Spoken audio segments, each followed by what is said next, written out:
All right. Well, welcome to Conversations, where today we have Brian. And when Brian partners with an organization, it grows. His drive and personal charisma create an encouraging culture where people gain the skills they need to flourish. Through the years, Brian has helped corporations, small businesses, and nonprofits develop strong people cultures. Brian is a professional certified coach. That's a PCC with the International Coaching Federation and has been coaching leaders since 2010. He is married to the love of his life, Danelle, and they have three adult children and a pup named Elsie. Elsie. Well, welcome to the show. How are you today, Brian? What's I'm going on great. in your And world? I'm great. And I think I've gotten to know you over the last couple years. Yeah. I feel like I'm your friend, which probably maybe I am, but I think it Oh, really speaks to who you are, that you are oh, just you make relationships so easy and so strong. And I'm sure that just really says why you are so successful at what you do. well, thank you so much for that. I appreciate that. I do even around coaching. I mean, that is really a sweet spot for me is relationships. So thank you for recognizing that. And I do consider you, Brian Miller, my friend. Hey, yes, I've got one Oh, now. all That's right. good. Maybe two. Hey, Great. who is Cassie? Cassie, this pup. Tell So me about Cassie Cassie. is a rescue. She's a golden doodle. We just had her DNA tested because, we would never know how to treat her if we didn't know what her heritage was. And so she is 87% poodle and 20 or whatever the rest is, 13% golden retriever. She is an actual golden doodle, and she is the happiest mutt. I guess not a mutt. Well, maybe it isn't. Anyway, oh, what a great dog! What a great dog! So now, does she climb up on your lap? Is she one of those where she just wants to always be with? She is a lover, and she's like 50, 60 pounds. Yeah. So she thinks she's a lap dog. Yes. Yeah. Yes. Yeah, that is my Uh, brother's golden doodle. but Oh, she's great. And I've seen some doodles that are just kind of all over you. She's not too yeah. bad. Yeah. Oh, And a rescue. I did not pay $3,000, Kelly, for that dog. amazing. That is amazing. Yeah, because that's it. I cannot believe I was never a dog person. I was always a cat person. You get a free cat. And when people, as I was, getting older and people were really getting into their dogs and they would tell me how much they paid for their dog, I'm like, oh, good. I know. So yay for I know. And that's just rescuing. something about business too, because sometimes, in the ministry world, which I've been in, Mhm. people are like, well, people just don't have a lot of money. And I'm like, you have a $400 dog, which today's a cheap dog. Yeah. Yeah. That's I right. think, I think you can pay for you to send your kid to camp, That's right. or sell the dog. I don't know. Sell the dog. That's right. Yeah. Check Yeah. box. But people do, but our dog was in what do you call it? They were overproducing these dogs, Oh, yeah. and That's our daughter has the biggest heart, and so oh, she was hosting one, and then she had to go out of town. She's like, "Can you watch my dog?" And the dog never went home. So well, what a lucky dog. it's the truth right there. I thought you were gonna say, "Well, how lucky I was." The dog, though, yes, Right. yes, Well, today we're going to be talking around frameworks. And I would love to yeah. hear you just kind of bring forward what is a framework. Let's get right into it. So a framework is a pathway, maybe a solution to a problem. And so we tend to say that it's hard to be a full-time paid coach if you don't have a framework. We believe in coaching at its purest level. That coaching's what do you want to talk about today? But if you want to sell coaching, people don't buy coaching; people buy outcomes. And a Mhm. framework is this sense that you can share with a client that lets them know you, one, understand their problem because they have a problem that needs solved, and that this framework will, whether it's not just a solution, but it will lead to a solution. And I think you can think about it in two ways. And one way's performance. It's like, oh, we want to sell more things. And so here's the things that need to be in place for you to sell more things. And we will address each of those things. Or it could be development. Like a great salesperson has these five qualities. And so we're going to look at those five qualities and help you develop those five qualities. But it's not quite as linear. So just to give people a sense of what a framework is. Yeah. That's and when you think about like framework versus models, do you have anything to say on that? How to That's a clarify great, that? a model can be a framework, but a framework usually has more to it. So a framework probably has a model in it. It also has some resources. We like to say curated resources. And so this is something like if you want to grow, as a leader, you could Google books on leadership, or you could go to YouTube and but what I'll do with my framework is I'll have some curated resources so that I can say, here is the book you should read. Here is the video you should watch. Because what's more valuable to people than money is time. And if in my framework, I have the time set aside for you, I can save you time. So it could have resources. It could have a structure to it. So a model, we might use a model, but the structure of our coaching maybe I'm working with an organization. I'm coaching the leader. I'm doing an assessment with the team. I'm coming in and doing some group coaching, so I have a structure that I use, and even like an assessment could be part of my framework, but it's more robust than a model. Yeah. And thank you for clarifying that because I think sometimes people think that they're Oh yeah, interchangeable. Yeah. yes, and you could start with a model as your framework and then build on it. I mean, it's usually the beginning of it, to be honest. So yeah, And then you mentioned true coaching. And, for some people who are, even if we're, the leaders who are listening to this, sometimes people know what coaching is and don't because we know that that word gets thrown around. So maybe just touch on a little bit about what true coaching is and how that, kind of intersects with the framework. sure. Yeah, I remember listening to a pretty big business podcast. I'll even name names. It was Dave Ramsey's podcast. And it wasn't Dave Ramsey talking, and I don't remember the guy's name. But he said, I'm a business coach. He says, I love to coach. I tear your business apart and I put it back together. I love to coach. Hmm. And I thought, I must have missed that day in coaching school when you rip apart their stuff and then hand it back to them fixed. That's not coaching. Coaching is the simple definition of coaching for me is taking them from where they are to where they want to go. It's that simple. It's their agenda. They are the expert of their life and of their situation. And so I can come alongside as a coach and help them clarify what they want to do, evoke new awareness, challenge assumptions, build a actionable plan with them as they are the expert. They're the ones that know their stuff more than I do, and then build some accountability around that. So that's coaching has all those aspects to it, which really puts the onus. I thought I pulled out the big words. That It's is a a big short word, but it's a big word, onus. I'm trying to impress you.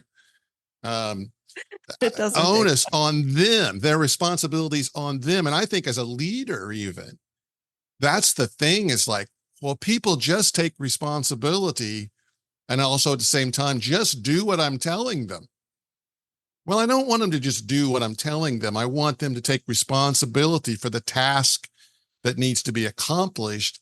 And honestly, that's often best done through coaching. And so there's this purity of coaching that usually starts a conversation with, what do you want to work on today?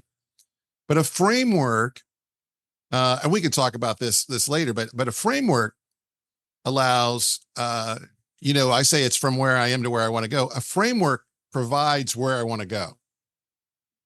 That's it. It still does. I still have to get from where I am to where I want to go. So the coaching still exists. It's still pretty pure coaching if I want it to be. Yeah. And if somebody needs a consultant to, Yeah. shake things up, tear things down and show you the way to build things back up, sometimes coaches are also consultants, but I think that there needs to be a clear delineation about what are we working on and is it going to be consulting? And those are agreements way in the beginning, those initial discovery conversations where that gets unpacked for sure. Yeah. The consulting comes first, most likely, sets the path. What are we agreeing on? What do you want to accomplish? How are we going to get there? Maybe there are some things that I can mention that I've seen before that you might want to adopt in, and then we will coach you to get there. Yeah. And And that's even what's missing from a lot of consulting, right? Mhm. You come in, Kelly, you consult, you say, here's 20 things you ought to change about your business, Brian, if you want it to be successful. And I look at it and say, that's a lot, and that requires some major changes. And I'm just not sure about and there it sits, my, $50,000 consulting document on the shelf, and nothing happens or a little of it happens. But a coach comes in and says, there's the document. We're going to work on it every week to get you from here to there, a bite at a time, whatever it takes. I think that's what's missing. And even in the framework that you talked about, like when you mentioned a book, here's the book you should Yep. read. The client also can say, well, you know what, that's not going to work for me for whatever reason.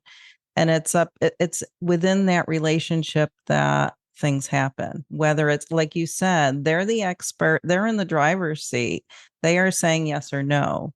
I mean, you can suggest that within your framework, but then it is ultimately up to the client, which is pretty powerful.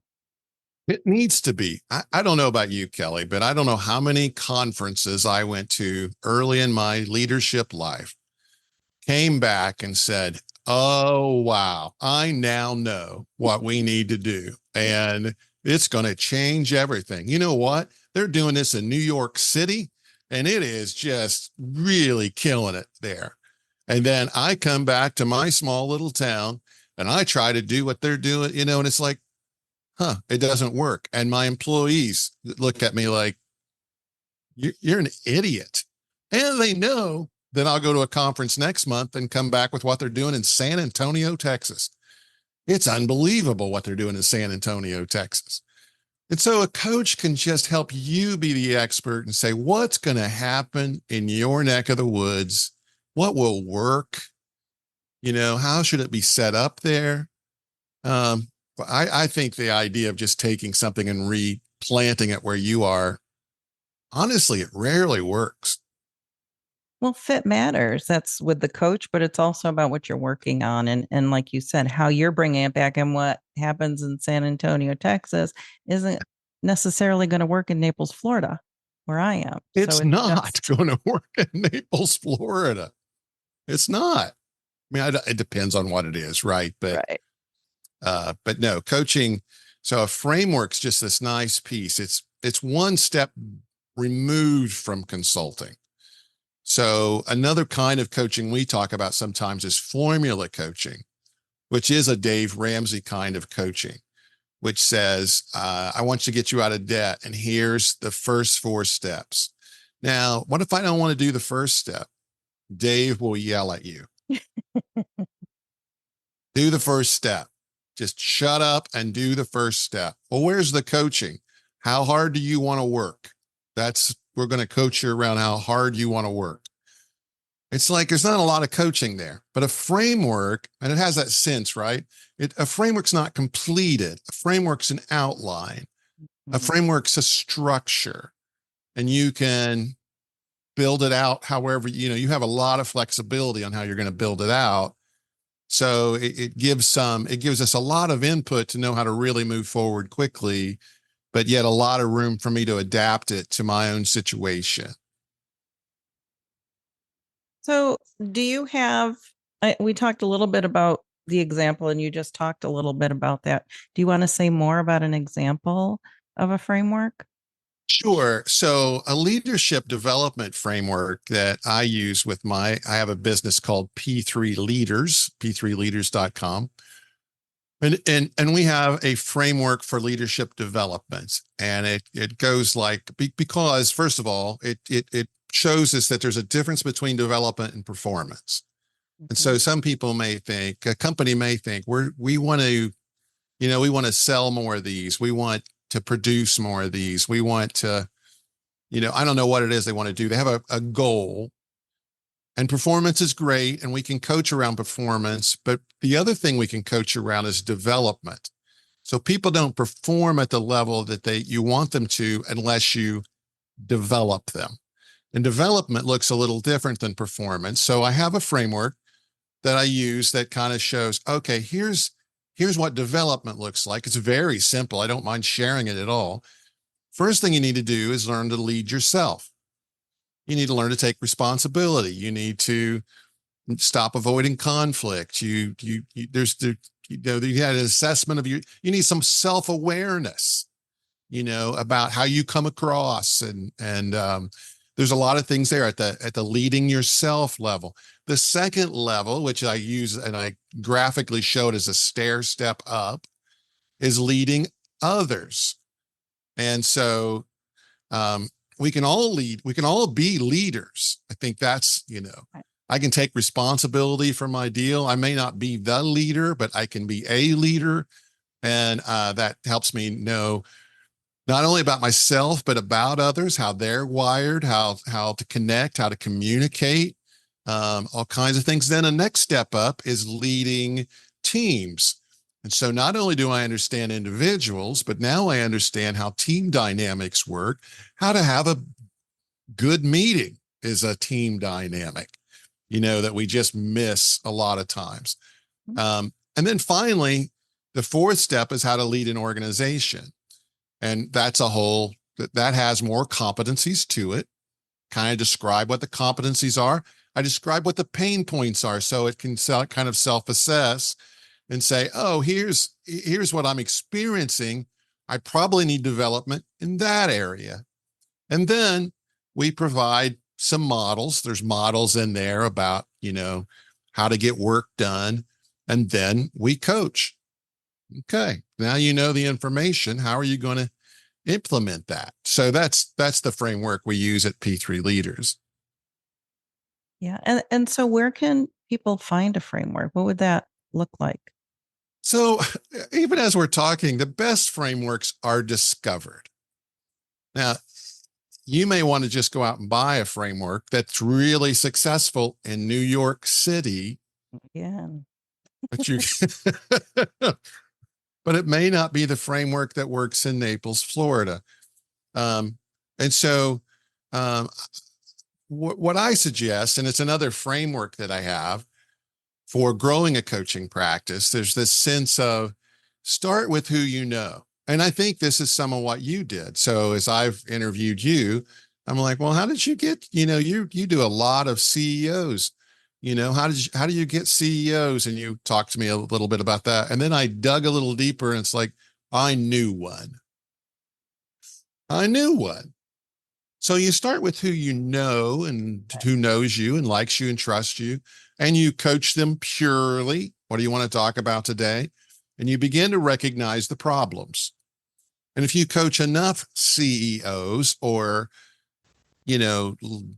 leaders of small businesses or, whoever, pastors, whoever it is, the same stuff kind of comes up over and over again. And you begin to identify, here are 4 things that every pastor needs to know to be successful. And you can say, well, that's the beginning of my framework. And you start to put resources to it. You start to put a structure to it. You write a book about it, those things. And so I think you can get your framework somewhere else.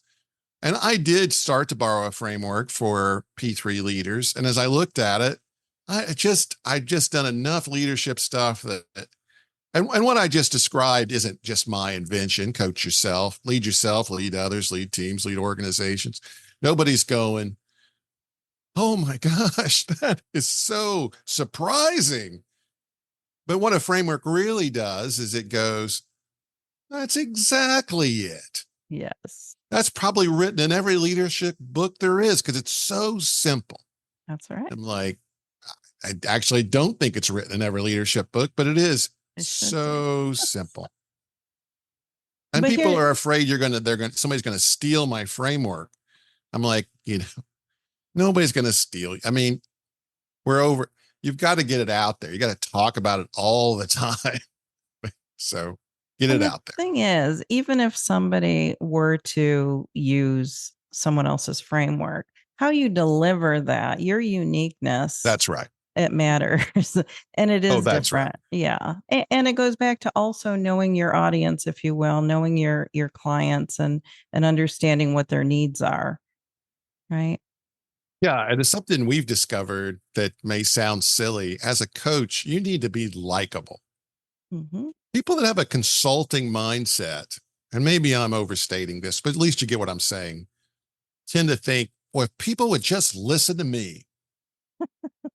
And you know what? Nobody wants to hire that person, Right. strangely enough.